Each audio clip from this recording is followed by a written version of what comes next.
कानपुर जैसे बड़े से शहर की एक छोटे से कस्बे की छोटी सी बस्ती में शोभा अपनी बेटी मीरा के साथ रहा करती थी।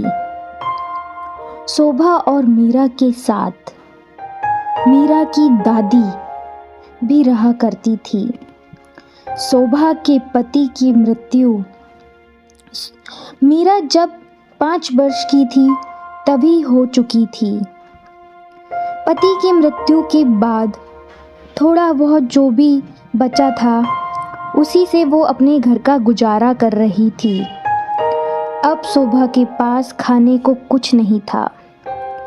एक दिन खाना बनाते हुए शोभा सोचती है कि अब तो घर में खाने को कुछ नहीं बचा है। मैं अपनी बेटी और सासू माँ का पेट कैसे पालूंगी। आज तो बस दाल और चावल बचे थे जिससे मैंने खिचड़ी बना ली है, पर अब आगे क्या होगा। मुझे कोई ना कोई काम तो करना पड़ेगा, पर मुझ जैसी अनपढ़ को कौन काम देगा। मेरे पास तो कुछ काम ही नहीं है। मैं क्या करूँ, मुझे कुछ समझ नहीं आता। ऐसे सोचते सोचते शोभा बचे हुए दाल और चावल से खिचड़ी बना रही थी। तभी उसके मन में ख्याल आता है कि मुझे कुछ न कुछ तो करना ही होगा। क्यों ना मैं लोगों के घर बर्तन ही साफ कर लूँ। आखिर मुझे अपनी बेटी और सास का पेट तो पालना ही है। कल से मैं काम ढूंढने जाऊंगी। मुझे अपनी बेटी को पढ़ा लिखा कर बड़ा करना है, उसे एक बड़ा ऑफिसर बनाना है। मेरे पति नहीं है तो क्या, मैं अपनी बेटी के लिए सब कुछ करूंगी। खिचड़ी बनाने के बाद शोभा अपनी बेटी और सासू माँ को खाने के लिए बुलाती है। आ जाओ, खाना खा लो। खाना खाते हुए शोभा अपनी बेटी और सासू माँ से कहती है, लीजिए खाना खा लीजिए। आज मैंने खिचड़ी बनाई है। सादा खिचड़ी इसलिए बनाई है क्योंकि मेरे को लगा कि आज खिचड़ी बना लेना चाहिए। देखिए, खिचड़ी भी कभी कभी खा लेना चाहिए। आप दोनों अच्छे से खा लीजिए। ऐसा बोलकर शोभा दोनों को खिचड़ी कटोरी में देती है। तब मीरा शोभा से कहती है, मम्मा आप नहीं खाएंगी क्या? आप भी तो खा लीजिए हमारे साथ।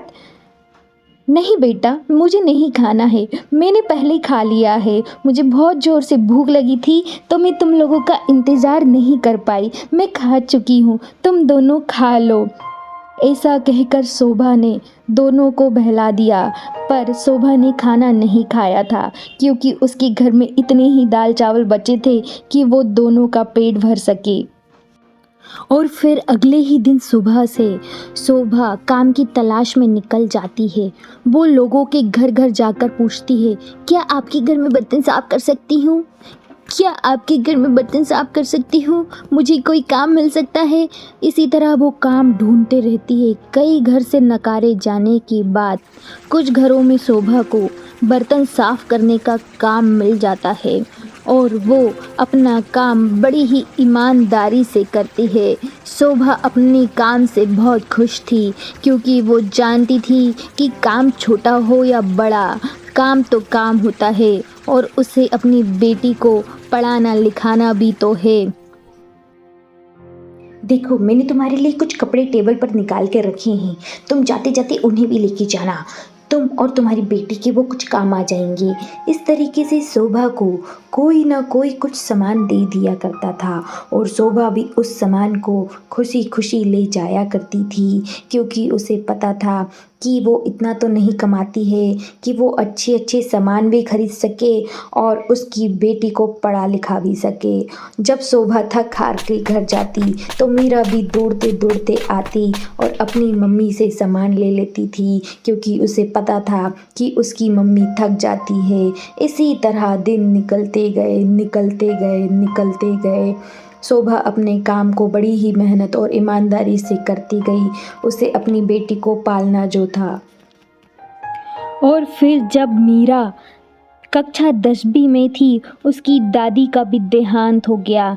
अब घर में सिर्फ मीरा और उसकी माँ शोभा ही बचे हैं। शोभा अपनी बेटी मीरा से कहती है कि बेटी मीरा, देखो अब तुम्हारी दादी भी हमारे साथ नहीं रही है, अब हम दोनों ही हैं। देखो बेटी, तुम्हें अच्छे से पढ़ाई करनी है, इधर उधर मन नहीं लगाना और अच्छा पढ़ना और बड़े होकर कोई अच्छी अफसर बनना। बेटी, मैं जो भी कुछ कर रही हूँ सिर्फ तुम्हारे लिए कर रही हूँ, तुम्हें मेहनत करनी होगी बेटी, मेरी बात याद रखना। मीरा कहती है, हाँ माँ, आप चिंता नहीं करो, मैं अच्छे से पढ़ाई करूँगी और आप जो चाहती हो वैसा ही करूँगी। मैं बड़ी होकर बहुत बड़ी अफसर बनूँगी और आपका नाम रोशन करूँगी। माँ, आप देखना, आप बिल्कुल भी चिंता नहीं करो। ऐसे ही दिन निकलते गए। शोभा घरों में काम करती रही और मीरा मन लगाकर पढ़ती रही। और 10 साल बाद एक दिन, आंटी, आपको ठीक से बर्तन साफ करना नहीं आता। देखिए आपने किस तरीके से बर्तन साफ किए हैं, सारे बर्तनों में जूठन लगी है। अब आपकी उम्र हो चुकी है, अगर आपको काम करना नहीं आता तो आते क्यों हो यहाँ पे? ऐसा बोलकर मेम साहब शोभा को लात मारने लगी तो शोभा गिर गई। पीछे से आवाज आई, मम्मी आप ये सब क्या कर रही हो? कितनी बार बोला है कि अब आपकी उम्र हो चुकी है, आप ये सब काम छोड़ दीजिए। और देखिए मम्मा, अब मैं बड़ी हो गई हूँ, मैं सब कुछ कर लूँगी। और हाँ, मेरा आईएएस का रिजल्ट भी आ चुका है और मैं पास हो चुकी हूँ। अब मैं एक आईएएस ऑफिसर बन गई हूँ। और सुनिए आप आंटी, आप शोभा नौकरानी से बात नहीं कर रही हैं, ये अब एक आईएएस ऑफिसर की माँ है, समझिए आप? चलिए, ऐसा बोलकर मीरा शोभा को अपने साथ ले गई। शोभा को अंदर ही अंदर बहुत खुशी हुई कि आज मैं सक्सेसफुल हो गई हूँ, आज मेरी मेहनत रंग लाई, आज मेरी बेटी इतनी बड़ी आईएएस ऑफिसर बन गई। ऐसा सोचकर शोभा बहुत खुश हुई और गरीब शोभा अपनी बेटी के साथ बड़े ही शान से अपने घर जाती है। तो ऐसे गरीब अपनी किस्मत मेहनत से बदल लिया करते हैं।